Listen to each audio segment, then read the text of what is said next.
یہ کتاب لکھ لیجیے. ہو سکتا ہے کہ ہمارے ناگپوری بابا آئیں تو کہہ دیں کہ یہ کتاب ہے ہی نہیں اور اس کتاب کو ہم مانتے ہی نہیں ہیں. ماننے سے پہلے میں یہ پڑھ کے بتا دوں آپ کو کہ اس کتاب کے بارے میں علماء اہل سنت یعنی بریلوی علماء کا عقیدہ کیا ہے اور اس کتاب کو وہ کتنی اہمیت دیتے ہیں. لکھا ہے مسلمانان عالم کے لیے ایک اعلیٰ ترین اسلامی دستور العمل. یہ کتاب اس کا نام ہے الملفوظ مکمل. ادریس احمد بک سیلر وردان کمپلیکس، یہ کوتوالی کے سامنے الہ آباد، 3/86 چوک کوتوالی کے سامنے الہ آباد. یہ یہاں مل جائے گی آپ کو. اب اس کتاب کا اندازہ لگائیں پہلے. مسلمانان عالم کے لیے ایک اعلیٰ ترین، معمولی نہیں، ایک اعلیٰ ترین اسلامی دستور العمل. اب اس اسلامی دستور العمل کا حال دیکھیے گا، کتنی اہم کتاب ہے یہ. اب اس کتاب کا ایک چیز کچھ پڑھنے جا رہا ہوں، ذرا غور سے سنیں. امام عبد الوہاب شعرانی قدس اللہ سرہ الربانی التزام کے ساتھ، یعنی التزام کے ساتھ مطلب ہر حال میں التزام کے ساتھ ہر سال حاضر ہوتے، اپنی کتاب میں بھی بہت تعریف لکھی، کئی ورقوں میں اس مجلس کے حالات بیان کیے ہیں. مجلس 3 دن ہوتی ہے.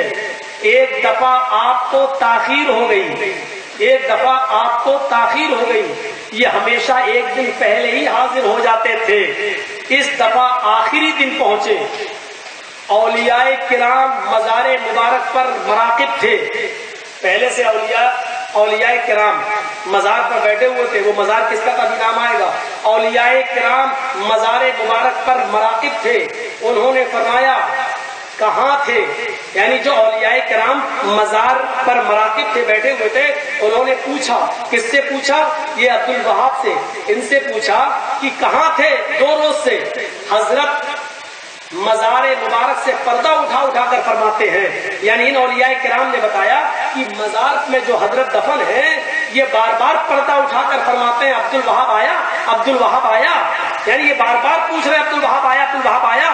تو تم کہاں تھے؟ یہ سارے لوگ جتنے اولیاء کرام مزار پہ بیٹھے تھے ان سے پوچھ رہے عبد الوہاب سے تم کہاں تھے. یہ بار بار پوچھ رہے، مزار کا پردہ اٹھا کر بار بار پوچھ رہے کہ عبد الوہاب آیا، عبد الوہاب آیا. انہوں نے فرمایا، کس نے؟ عبد الوہاب نے، حضور کو میرے آنے کی اطلاع ہوتی. کیسے ہوئی؟ حضور کو میرے آنے کی اطلاع ہوتی ہے، یعنی میں یہاں آیا ہوں تو ان کو کیسے معلوم؟ کیا ان کو میرے آنے کی اطلاع ہوتی ہے؟ تو مزار پہ بیٹھے ہوئے اولیاء کرام کیا کہہ رہے ہیں؟ انہوں نے فرمایا، اولیاء کرام نے کیا اطلاع کیسی؟ ارے آپ اطلاع کی بات کرتے ہو، اطلاع کیسی؟ حضور تو فرماتے ہیں کہ کتنی ہی منزل پر کوئی شخص میرے مزار پر آنے کا ارادہ کرے، کتنے ہی منزل پر، کتنی ہی دور ہو ہمارا مرید، ہمارا فالوور، ہمارا چاہنے والا، اگر وہ صرف ارادہ کرتا ہے میرے مزار پر آنے کا، کتنے ہی منزل پر کوئی شخص میرے مزار پر آنے کا ارادہ کرے، میں اس کے ساتھ ہوتا ہوں، میں اس کے ساتھ ہوتا ہوں. یہ بیچارہ ارادہ کیے ہوئے تھا مزار پہ آنے کا، تو جب یہ کتنی دوری پر ہو میں اس کے ساتھ ہوتا ہوں. ارے اللہ کے بندے، جب ساتھ ہی ہوتا ہے تو پردہ اٹھا اٹھا کے کیوں پوچھ رہا ہے عبد الوہاب آیا، عبد الوہاب آیا، عبد الوہاب آیا؟ کیسی عقل ماری گئی ہے. شب برات کے حلوے کھاؤ، بس بریانی کی دیگیں کھاؤ. تمہیں تو کتاب میں جھوٹ لکھنے تک کی عقل نہیں ہے. ایسا جھوٹ لکھ رہے ہو جو بالکل صاف ظاہر ہو رہا ہے. ذرا غور کرو ہمارا کیا. انہوں نے کہا اطلاع کیسی؟ حضور تو فرماتے ہیں کتنی ہی منزل پر کوئی شخص میرے مزار پر آنے کا ارادہ کرے، میں اس کے ساتھ ہوتا ہوں، اس کی حفاظت بھی کرتا ہوں. مان لیجئے میں الہ آباد میں کوئی مزار ہے اور میں ان کا مرید ہوں اور میں الہ آباد آنا چاہتا ہوں اٹاوا سے اور ارادہ کر رہا ہوں، تو الہ آباد والے بابا کو معلوم ہے کہ میں آ رہا ہوں، وہ میرے ساتھ بھی ہے اور اٹاوا سے الہ آباد آنے تک میں ہماری حفاظت بھی کر رہے ہیں، ہماری حفاظت بھی کر رہے ہیں. اگر بغیر ٹکٹ کے بھی ہم ٹرین میں بیٹھ گئے تو وہ ٹی ٹی سے ہمیں بچا لیں گے، ہماری حفاظت کر رہے حفاظت کر رہے ہیں. اور سنیے، کیا منزل پر کوئی شخص میرے مزار پر آنے کا ارادہ کرے، میں اس کے ساتھ ہوتا ہوں، اس کی حفاظت بھی کرتا ہوں. اگر اس کا ایک ٹکڑا رسی کا، یعنی رسی کا ٹکڑا بھی اگر جاتا رہے گا، اللہ تعالیٰ مجھ سے سوال کرے گا. اتنا ڈر بھی لگ رہا بابا کو. اگر میرے مرید کی ایک رسی بھی غائب ہو گئی تو قیامت میں اللہ مجھ سے پوچھے گا، یعنی یہ میری ذمہ داری ہے کہ اس کی رسی کی بھی چوری نہ ہونے دوں، اس کے کاغذ کے ٹکڑے کی بھی چوری نہیں ہونے دوں. تو اللہ مجھ سے سوال کرے گا. پھر ان پر خاص توجہ تھی، سارے لوگ ان پر خاص توجہ دینے لگے، اور ان کو بھی خاص نیاز مندی تھی. اسی وجہ سے حضرت کو ان سے خاص محبت تھی.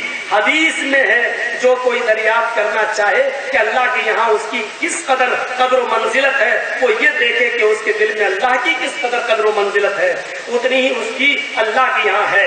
اب سنیے واقعہ. اب سیدی عبد الوہاب اکابر اولیاء کرام میں سے ہیں. سمجھ رہے ہیں؟ اکابر اولیاء کرام، بہت بڑے اللہ کے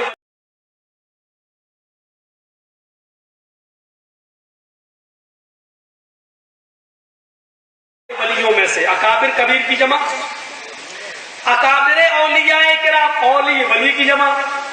بڑے ولیوں میں جو بڑے بڑے گزرے، ان میں بھی بڑے ولیوں میں ان کی گنتی ہوتی ہے.